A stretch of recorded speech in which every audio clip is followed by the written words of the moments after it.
Okay, let's put some sidewalls on this. Again, we're using a big 10 foot by 100 foot roll of plastic, so we're going to roll these out to 6 feet and cut it off because the walls of the greenhouse are 6 feet tall. So you're going to wind up having a 6 foot by 10 foot long sheet. That's going to allow for overlap at the corners, and then I'll show you how to trim the excess. Next, rustle your plastic on here. May the wind be with you.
When you go to put the sheets on, start with the door side. And what you want to do is, the overlap begins on the other panel, on the other wall module over here.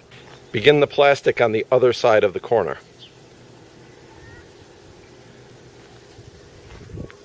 Then it runs along and ends here. Staple each section as you go, as you move across, so that it stays nice and tight. And I left this one off a little bit because we're going to go ahead and cut the door out when we're done. Also, you want to do the sidewalls first, I guess, and then the roof, unless you're someplace where it's raining. In that case, what you want to do is make your staples come down, but don't quite go to the edge. Leave the front overhang loose a little bit so you can get the wall behind it. Staple all the way at the top, then fold the edge of the roof over and put a couple staples along there. It's kind of a bit to explain, but all you're doing is you're just creating large rectangles to go on each wall. And when you get to the far end here, this is the piece you're going to be cutting off. So just temporarily tack it there and make sure that this corner is completely covered.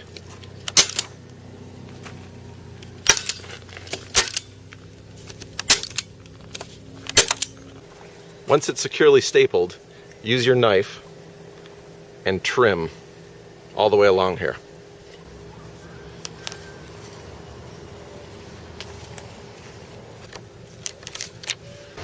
Then remove the excess. Go ahead and fold your roof back down over. There's the completed front wall.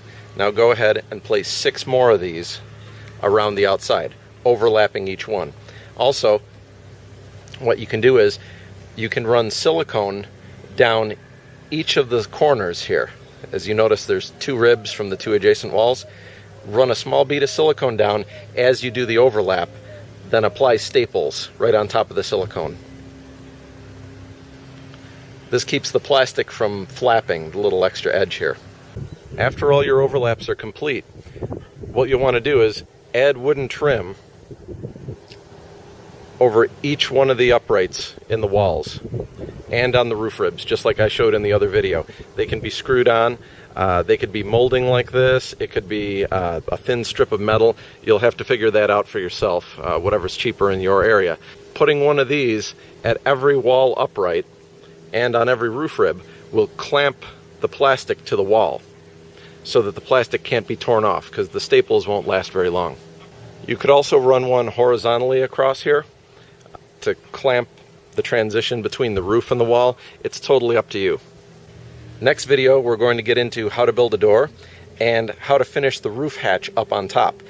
It can either be popped open as a permanent vent, or you can make an actual opening hatch.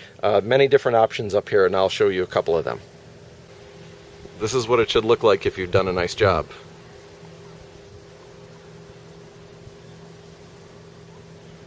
Plastic should be good and tight on there.